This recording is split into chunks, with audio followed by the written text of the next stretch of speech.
Alors, homme de Dieu, bon, puisque on doit tout dire, n'est-ce pas?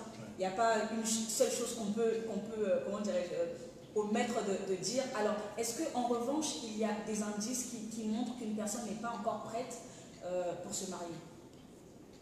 Oui. Il y a des indices qui montrent qu'une personne n'est pas prête pour se marier, et je vais les citer, notez-les, tel que je suis en train de les citer, parce que ça va vous aider. Vous pourrez aussi inviter d'autres personnes à pouvoir tout simplement à suivre, à pouvoir être bénis.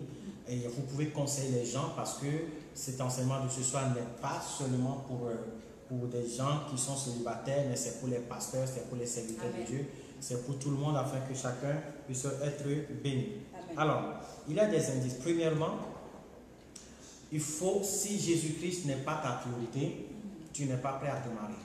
Parce que si tu te maries et que Jésus-Christ n'est pas ta priorité, tu risques de mettre en otage ta vision, tu risques de mettre en otage ta mission, tu risques de mettre en otage l'œuvre de Dieu.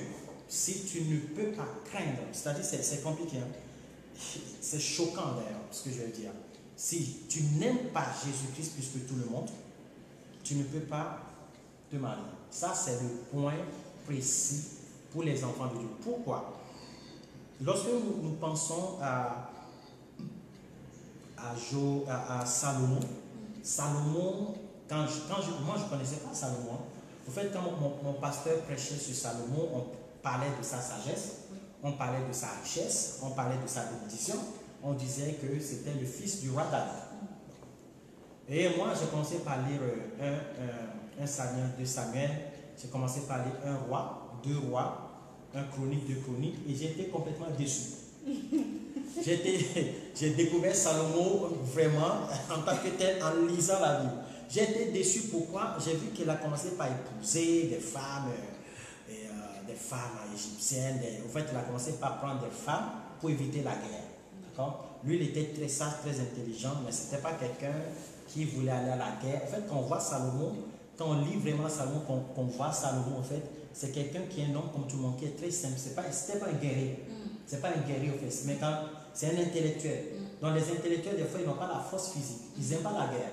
Donc, du coup, lui, il va aller épouser tout le monde, près de 600 femmes, juste pour ne pas faire la guerre. En fait, il va créer des relations avec des pays pour ne pas faire la guerre. Mais le problème, et ça m'a déçu déjà, et deuxièmement, le problème est que Salomon commencera par construire des temples, des faux dieux, des temples de Asherah, des temples de Astarté, des temples de Baal. Il va commencer par les construire à Jérusalem, parce que les femmes ont commencé par l'influencer, d'accord? Par l'influencer, et il va abandonner l'amour de Dieu et il va s'attacher à l'amour de la femme de telle enceinte qu'il serait maintenant capable de construire des temples, faire des sacrifices, donner de l'argent pour des sacrifices, et Dieu était vraiment en colère. Donc il a brisé tout simplement sa vision, la mission et la prospérité d'Israël à cause tout simplement de son cœur qui était tourné vers les femmes. Et c'est d'ailleurs pourquoi lui-même il écrira dans l'Ecclésiaste que ton cœur ne court pas après les femmes étrangères, etc. D'accord? Vanité des vanités, tout est vanité. Donc du coup, lorsque Jésus-Christ n'est pas ta priorité dans ton cœur, déjà premièrement, tu risques de ne pas épouser selon le modèle de Dieu. Tu risques de te marier à la mini-jupe. Tu risques de te marier à la décolletée. Tu risques de te marier à la mascara. Tu risques de te marier au rouge à lèvres.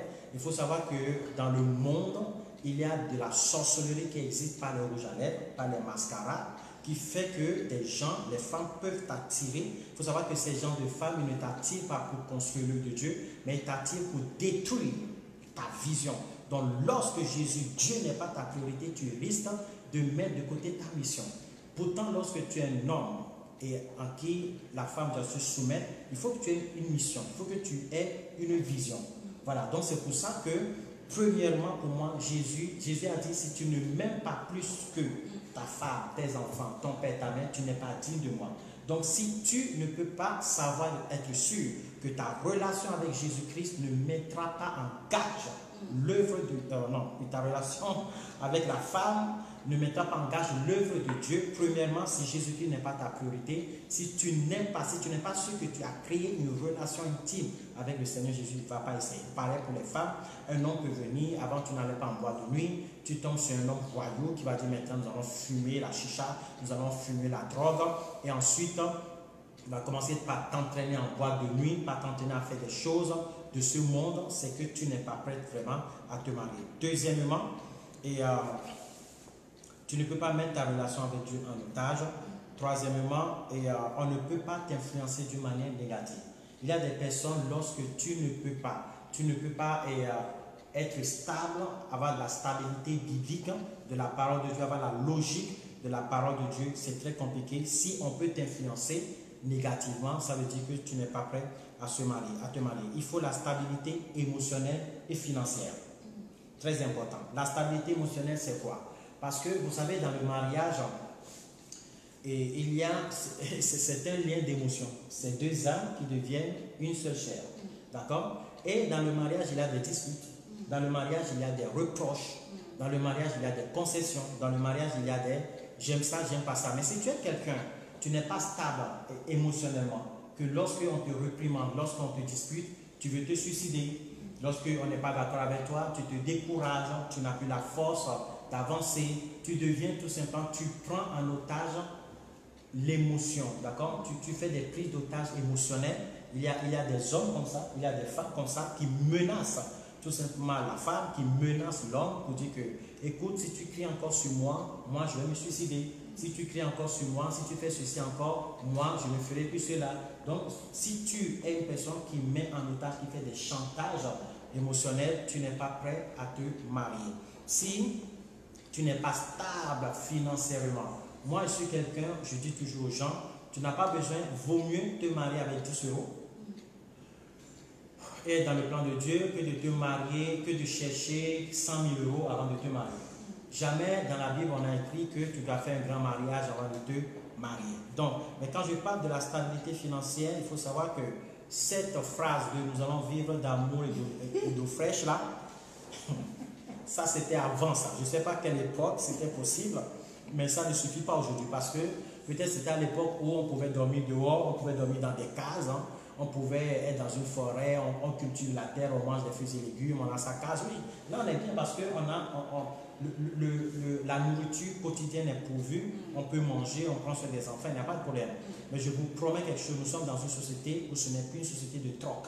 C'est-à-dire que ce n'est plus je te donne les yams et toi tu me donnes la banane. Non, c'est une société où tu me donnes l'argent, je te donne la banane. Tu me donnes l'argent, je paie le loyer. Et tu ne peux plus dormir dans une case dehors. En fait, même si tu aurais un terrain, tu ne peux plus construire n'importe comment. Tu ne peux plus faire comme tu veux, tu ne peux que construire selon ce que l'État te donne de construire. Qu'est-ce que je veux dire par là? Si ta stabilité financière ne permet pas au couple d'être bien, je ne demande pas non plus de se marier. Je connais une femme qui s'est mariée avec une personne qui n'a pas d'argent et qui paraît plus heureuse que si elle était mariée avec quelqu'un qui aurait beaucoup plus d'argent parce que l'autre peut-être n'avait pas beaucoup de bon caractère.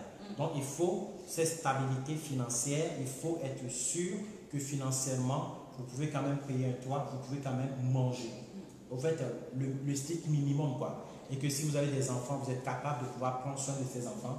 Là tout simplement, et si vous n'avez pas encore cette stabilité financière, vaut mieux ne pas se précipiter au mariage, vaut mieux mettre tous ses efforts à trouver du travail, à créer son entreprise ou à faire quelque chose avant de pouvoir se marier. Et la stabilité émotionnelle, les reproches ne doivent pas être un sujet de guerre pour toi. Si tu vois que quand tes parents te font des reproches, si tu es une personne, tu n'arrives pas à respecter tes parents, tu ne respecteras pas ton mari. Si tu es une personne, tu n'honores pas ta mère, tu ne pourras pas honorer ta femme. Donc du coup, le principe d'honneur commence par son père et sa mère. Donc si tu es une personne qui est, par exemple, qui n'a pas d'honneur à l'intérieur de toi, tu auras du mal à te marier. Si tu es une personne qui a du mal au pardon, parce qu'un mariage de succès, c'est un mariage où les deux apprennent à se pardonner. Dans un mariage, lorsque les deux sont de grands pardonneurs, un mariage qui réussit, c'est l'union de deux grands pardonneurs. Alors si tu es une personne, Jésus a dit de pardonner, d'oublier, et si tu ne sais pas comment pardonner, eh bien tu n'es pas prêt à te marier. Si tu as le j'ai toujours raison, la Bible dit deux personnes ne peuvent pas marcher ensemble s'ils ne se confortent pas, s'ils ne se concertent pas. Donc si toi tu es une personne égocentrique, tu as toujours raison, tu n'es pas prêt à te marier. En fait, tout ce que je suis en train de citer, ce ne sont pas des points de jugement, mais plutôt ce sont des points que chaque personne devrait travailler avant de vouloir se marier. Il y a donc ça, j'ai toujours raison, il faut travailler ça. Il y a la fidélité. Si tu n'es pas une personne qui est fidèle, tu avais l'habitude de courir après toutes les femmes ou tous les hommes, tu n'es pas prêt ou prête à pouvoir se marier. Parce que si avant le mariage, tu ne sais pas être fidèle, pendant le mariage, tu ne sauras pas être fidèle. Donc il faut travailler sur la fidélité envers Dieu et la fidélité envers soi-même, la fidélité sur ses paroles quand on dit quelque chose, il faut le faire, et la fidélité.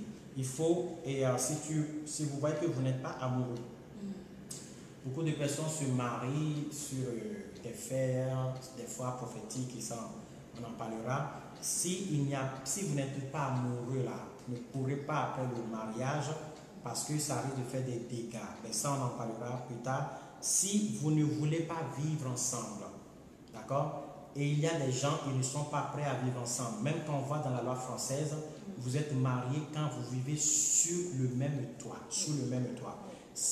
Vous avez une seule adresse, l'adresse maritale. Si vous n'êtes pas prêt à vous marier, si vous n'êtes pas prêt à vivre ensemble, si tu n'es pas prêt à vivre avec quelqu'un, tu ne peux pas te marier. Si tu ne te supportes que toi seul, tu ne peux pas te marier. Tu n'es pas prêt au mariage. Si tu es égocentrique, tu penses qu'à toi, égoïste, le mariage, c'est deux personnes.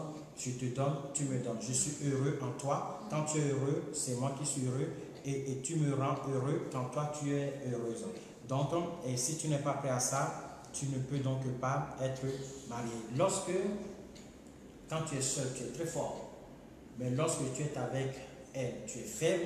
Parce que la Bible dit, deux valent mieux qu'un seul. Voilà, si un tombe, l'autre le relève. Donc, si vous deux ensemble, vous n'êtes pas forts, ça ne sert à rien de se marier. Si tu veux te marier que pour la sexualité, et si tu veux te marier que pour le sexe, parce que malheureusement, aujourd'hui, beaucoup de personnes se marient que pour le sexe, il faut que tu sois certain que ton mariage n'est pas basé que sur la sexualité. Si toi, tu es pressé à te marier que pour la sexualité, pareil, tu n'es pas prêt à te marier. J'espère que j'ai répondu à la question. Amen. Oui, tu as très bien